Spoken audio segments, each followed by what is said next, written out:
নমস্কার, সুরজিৎ মান্না ক্রিয়েশনস চ্যানেলের পক্ষ থেকে তোমাদের সবাইকে সুস্বাগতম। আশা করি তোমরা সকলে ভালো এবং সুস্থ আছো। আমি তোমাদের জন্য এই ভিডিওটিতে তুলে ধরছি 2026 সালের ক্লাস 6-এর রায় ও মার্টিন প্রশ্নবিচিত্রা থেকে প্রথম পর্যায়ক্রমিক মূল্যায়ন তথা ফার্স্ট ইউনিট টেস্টের জন্য ভূগোলের ফার্স্ট মডেল প্রশ্নপত্রের সেটটি আলোচনা করছি। তার আগে তোমাদের কাছে অনুরোধ, তোমরা ভিডিওটি না টেল পুরোটা দেখো, ভিডিওটি কেমন লাগলো কমেন্ট করে জানিও, ভিডিওটিতে লাইক দাও এবং শেয়ার করো, এবং চ্যানেলে নতুন হলে চ্যানেলটিকে সাবস্ক্রাইব করে চ্যানেলের সঙ্গে যুক্ত হয়ে যাও। আলোচনা শুরু করছি। তার আগে তোমাদের মধ্যশিক্ষা পর্ষদ প্রদত্ত সিলেবাসটি লক্ষ্য দেখাচ্ছি, অর্থাৎ প্রথম পর্যায়ক্রমিক মূল্যায়নের জন্য কোন কোন অধ্যায় থেকে পরীক্ষা এবং প্রশ্নের শ্রেণীবিন্যাস, প্রশ্নের মানগুলো কেমন থাকবে বা প্রশ্নের বিন্যাস। প্রথম হচ্ছে আকাশ ভরা সূর্য তারা, এখান থেকে 2 মার্কের এমসিকিউ প্রশ্নের উত্তর দিতে হবে।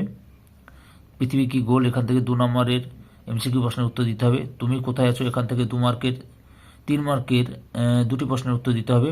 পৃথিবীর আবর্তন, এখান থেকে 2 মার্কের এমসিকিউ প্রশ্নের উত্তর দিতে হবে। ভারতের সাধারণ পরিচয়, এখান থেকে 2 মার্কের এসএকিউ প্রশ্নের উত্তর দিতে হবে, আর 2 মার্কের 2টি প্রশ্নের উত্তর দিতে হবে, 2 মার্কের করে 2টি প্রশ্নের উত্তর দিতে হবে। আর ভারতের ভূপ্রকৃতি ও নদ নদী থেকে 2 মার্কের এসএকিউ প্রশ্নের উত্তর এবং 2 মার্কের 5 নম্বরের প্রশ্নের উত্তর দিতে হবে। এই করে তোমাদের মোট 30 নম্বরের প্রশ্ন। বুঝতে পেরেছ? আচ্ছা, প্রথম মডেল সেট কি? আরামবাগ হাই স্কুল এইচএস, এই স্কুলের প্রশ্নপত্র সেটটি আলোচনা করছি, তোমরা পুরো ভিডিওটি লক্ষ্য করো।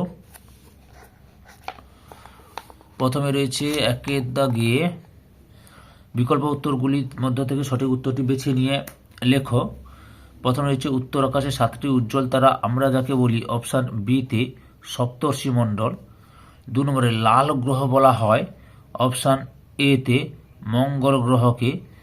3 নম্বরে ভারতের মহাকাশ গবেষণা কেন্দ্র বিষয়ক সংস্থাটি হল, অপশান সিতে ইসরো। 4 নম্বর পৃথিবীর গড় ব্যাসার্ধ, অপশান এতে 6400 কিলোমিটার। 5 নম্বরে মাউন্ট এভারেস্টের উচ্চতা, অপশান বিতে 8848 মিটার। 6 নম্বরে পৃথিবী কক্ষতলের সঙ্গে, অপশান সিতে 66 ডিগ্রি 30 মিনিট বা 66.5 ডিগ্রি কোণ করে হেলে থাকে। 7 নম্বরে সূর্যোদয়ের আগের সময় হল, অপশান এতে উষা। 2 দাগে নিম্নলিখিত প্রশ্নগুলি অতি সংক্ষিপ্ত উত্তর দাও, যে কোনো 4টি। প্রথমে রয়েছে ভারতের রাজধানীর নাম কি? নতুন দিল্লি। 2 নম্বরে ভারতের ক্ষুদ্রতম রাজ্য কোনটি? গোয়া। 3 নম্বরে ভারতের দীর্ঘতম হিমবাহ কোনটি? সিয়াচেন।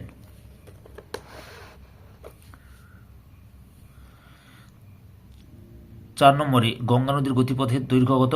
2525 কিলোমিটার। 5 নম্বরে সিন্ধু নদের প্রবাহ কোথায় গিয়ে মিশেছে? আরব সাগরে গিয়ে মিশেছে। 3 দাগে নিম্নলিখিত প্রশ্নগুলি সংক্ষিপ্ত উত্তর দাও, যে কোনো 2টি। প্রথমে রয়েছে পশ্চিমবঙ্গ ছাড়া আর কোন কোন রাজ্যের সীমানা বাংলাদেশকে স্পর্শ করেছে? আসাম, মেঘালয়। এরপরে কি রয়েছে? 2 নম্বরে ভারতের প্রতিবেশী দেশ বা রাষ্ট্রগুলির নাম লেখো। এই প্রশ্নের উত্তরগুলি আমি রায়ান মার্টিনের সহায়িকা বই থেকে দেখাচ্ছি। প্রশ্নের পাশেই আমি পেজ নাম্বার এবং প্রশ্নের কত নম্বর প্রশ্ন দিয়েছি লিখে দিয়েছি, লক্ষ্য করো। ভারতের প্রতিবেশী দেশগুলির নাম হলো চীন, নেপাল, ভুটান, পাকিস্তান, আফগানিস্তান, বাংলাদেশ, মায়ানমার, শ্রীলঙ্কা ও মালদ্বীপ। 3 নম্বরে রয়েছে ভারতের কয়েকটি বিশ্ব সাংস্কৃতিক ঐতিহ্যপূর্ণ স্থানের নাম লেখো। উত্তরটি দেখো, আগ্রা তাজমহল, কোণারকের সূর্য মন্দির, দিল্লির হুমায়ুনের সমাধি, খাজুরাহো, অজন্তা ইলোরার গুহা ইত্যাদি। 4 দাগে নিম্নলিখিত প্রশ্নগুলির সংক্ষিপ্ত ব্যাখ্যামূলক উত্তর দাও, যে কোনো 2টি। প্রথমে হচ্ছে নিরক্ষরেখা কাকে বলে? আচ্ছা, নিরক্ষরেখা কাকে বলে তোমরা এখান থেকে শুরু করে এতটা পর্যন্ত লিখবে, তার সঙ্গে 2টো বৈশিষ্ট্য লিখবে। এই যে বৈশিষ্ট্য দেখাচ্ছি, লক্ষ্য করো। 2টো বৈশিষ্ট্য, যে 3 মার্কের আছে, 2টো বৈশিষ্ট্য লিখবে আর গুরুত্ব একটা মতো লিখবে। নিরক্ষরেখার মান হচ্ছে 0 ডিগ্রি। 2 নম্বরে হচ্ছে মূল দ্রাঘিমা রেখা বা মূল মধ্যরেখা বলতে কি বোঝায়, এর মান কত?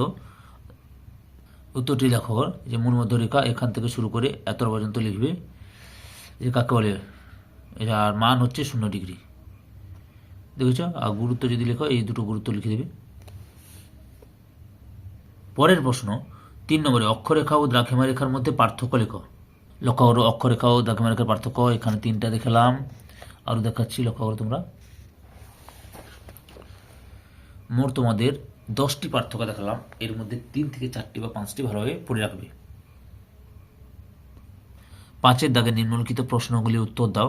প্রথম রয়েছে গঙ্গা নদীর উৎস, দৈর্ঘ্য, উপনদী, প্রবাহ পথে গড়ে ওঠা প্রধান প্রধান শহর বা নগর, পতন স্থল, কোথায় গিয়ে মিশেছে উল্লেখ করো। লক্ষ্য করো, গঙ্গা নদী উৎপত্তি বা উৎসস্থানের নাম গঙ্গোত্রী হিমবাহের গোমুখ গুহা, দৈর্ঘ্য 2525 কিলোমিটার। তারপরে রয়েছে উপনদীগুলির নাম, এই যে গঙ্গার উপনদীগুলির নাম হচ্ছে যমুনা, সোন, গোমতী, গণ্ডক, কোশি, ঘরঘরা প্রভৃতি। তারপরে রয়েছে উৎস, দৈর্ঘ্য, উপনদী, প্রভাবতে গড়ে ওঠা প্রধান প্রধান শহর বা নগরের নাম, এই যে হরিদ্বার, কানপুর, প্রয়াগরাজ অর্থাৎ এলাহাবাদ, বারাণসী, পাটনা, কলকাতা প্রভৃতি। আর মিশেছে কোথায়? পতন স্থল অর্থাৎ কোথায় মিশেছে না, পতন স্থল হচ্ছে বঙ্গোপসাগরে গিয়ে মিশেছে, অর্থাৎ এইটা ভালো করে পড়ে নেবে তোমরা। 2-এর দাগে রয়েছে ভারতের উত্তরের নদী গঠিত সমভূমি অঞ্চল সম্পর্কে যা জানো লেখো। উত্তরটি লক্ষ্য করো, এখান থেকে শুরু করবে, অবস্থান থেকে শুরু করো।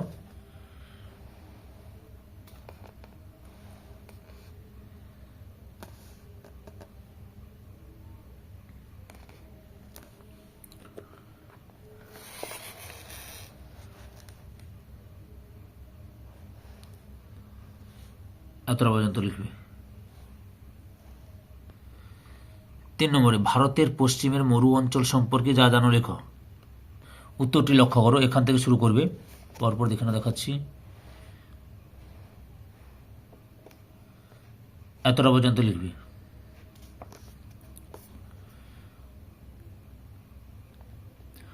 ধৈর্য সহকারে সম্পূর্ণ ভিডিওটি দেখার জন্য তোমাদের সবাইকে অসংখ্য অসংখ্য ধন্যবাদ। আজকে এই পর্যন্ত, পরবর্তী ভিডিওতে আবার দেখা হবে। Tata, bye bye.